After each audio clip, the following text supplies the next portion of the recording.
मेरे YouTube पे astronaut पर आपका स्वागत है। नमस्कार, मैं हूं नरेश कुमार। सबसे पहले उन दर्शकों का धन्यवाद जिन्होंने पेज को सब्सक्राइब किया है, पेज के वीडियोस को शेयर कर रहे हैं, लाइक कर रहे हैं और कमेंट बॉक्स में हमें अपनी राय भी लगातार भेज रहे हैं।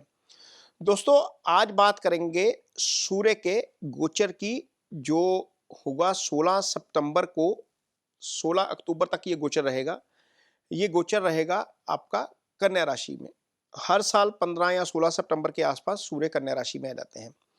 तो इस बार ये गोचर खास इसलिए है क्योंकि शनि पहले से मीन राशि में गोचर कर रहे हैं। सूर्य को पिता कहा गया है, शनि को संतान कहा गया है। तो यहाँ पर सूर्य और शनि आमने सामने हो जाएंगे, ये समसप्तक की स्थिति हो जाएगी। इसका मतलब यह है कि इसके केंद्र में यानी कि दो नेगेटिव ग्रह आपस में आमने सामने आ जाएंगे। तो ये स्थिति असल में एक्चुअल में अच्छी नहीं है। सूर्य शनि का आमने सामने आ जाना उन स्थानों के लिए अच्छा नहीं है जिनको मीन राशि रिप्रेजेंट करती है या जिनको कन्या राशि रिप्रेजेंट करती है। कन्या राशि से हम भारत का भी विचार करते हैं। कुछ शास्त्रों में भारत की राशि कन्या बताई गई है। जो पुराना भारत होता था वो कन्या राशि से देखा जाता था। कुछ शास्त्रों में मकर राशि की बात होती है, लेकिन भारत के कुछ इलाके अभी भी कन्या राशि से देखे जाते हैं। या मीन राशि से हम नॉर्थ का विचार करते हैं, जो कुछ नॉर्थ वाला पार्ट है, जैसे मान लीजिए भारत का नॉर्थ का पार्ट है या विश्व का नॉर्थ का पार्ट है, उससे इसका विचार किया जाता है। तो यूरोप डिस्टर्ब हो सकता है, नॉर्थ भारत में कुछ ना कुछ चीज़ें डिस्टर्ब हो सकती हैं। आपकी इंडिविजुअल कुंडली के ऊपर इसका क्या असर पड़ेगा वो भी जानने की कोशिश करेंगे। तो सबसे पहले जिस राशि को सावधान रहने की ज़रूरत है वो है तुला राशि, क्योंकि तुला राशि के लिए ये गोचर 12वें भाव में होगा। 12वें भाव को जो है वो व्यय का भाव कहा जाता है। ये खर्च का भाव होता है, ये हॉस्पिटलाइजेशन का भाव होता है, ये विदेश यात्रा का भाव होता है। तो इस अवधि में यदि आप विदेश यात्रा करने जा रहे हैं तो थोड़ा सा सावधानी से चलना पड़ेगा। अपने कागज जो है वो पूरे रखें, अपने डॉक्यूमेंट्स चेक रखें। कई बार क्या होता है कि हम यात्रा में होते हैं, हमारे पास डॉक्यूमेंट्स कहीं छूट जाता है, कुछ गड़बड़ हो जाती है।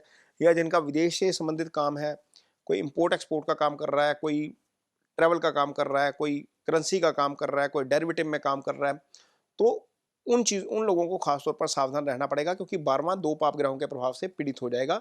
ये स्थिति अच्छी नहीं है आपके लिए, तुला राशि के जातकों के लिए। तो ये तुला राशि के जातकों को यहाँ पर सावधान रहना पड़ेगा। अगली राशि जिसको ज़्यादा सावधान रहना पड़ेगा वो है कुंभ राशि, क्योंकि कुंभ राशि के जातकों के लिए ये गोचर होगा आपके अष्टम भाव में। अष्टम का सूर्य अच्छा नहीं है, क्योंकि कुंभ राशि के जातकों के लिए शनि इस समय धन स्थान से गोचर कर रहे हैं। धन स्थान से शनि का गोचर और सामने सूर्य की दृष्टि, तो धन स्थान दो पाप ग्रहों से पीड़ित हो जाएगा। यह कुटुंब का भी भाव होता है। ससुराल पक्ष से कोई खराब खबर देखने को मिल सकती है, या इस दौरान दुर्घटना का भय ज़्यादा रह सकता है। बॉडी के लोअर पोर्शन में दिक्कत आ सकती है।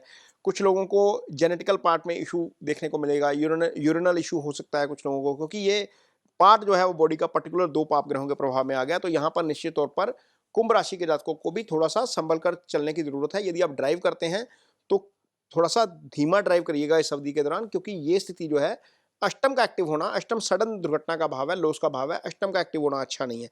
तो ये दो राशियां हैं जिनको थोड़ा सा सावधान रहना पड़ेगा। तीसरी राशि ऑब्वियसली जिसके ऊपर ये प्रभाव पड़ रहा है वो है आपकी कन्या राशि।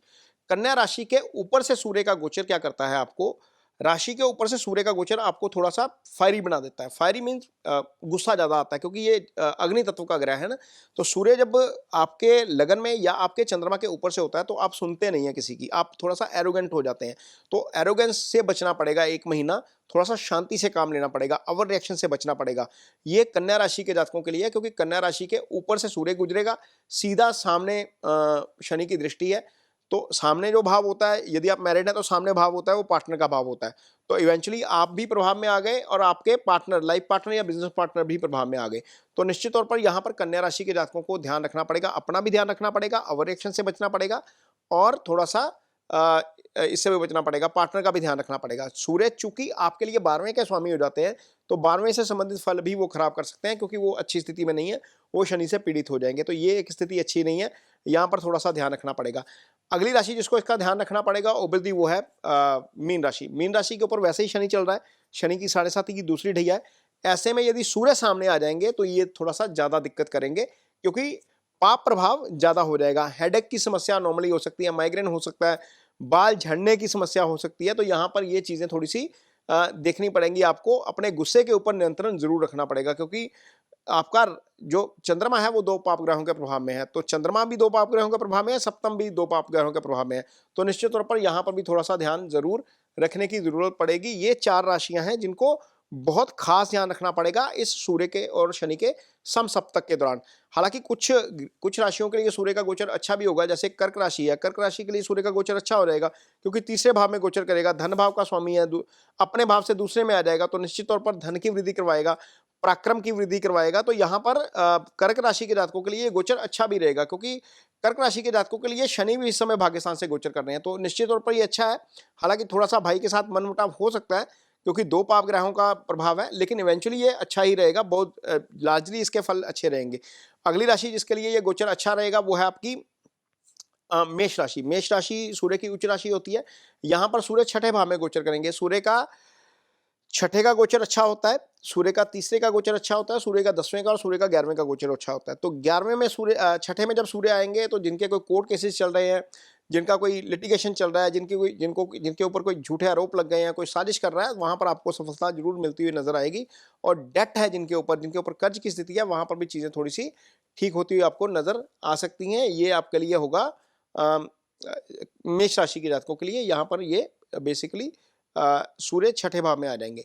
और इसके अलावा यदि हम देखते हैं कि सूर्य धनु राशि के जातकों के लिए दशम राशि में गोचर करेंगे, यानी कि दशम स्थान में गोचर करेंगे। दशम स्थान का गोचर भी सूर्य का अच्छा होता है।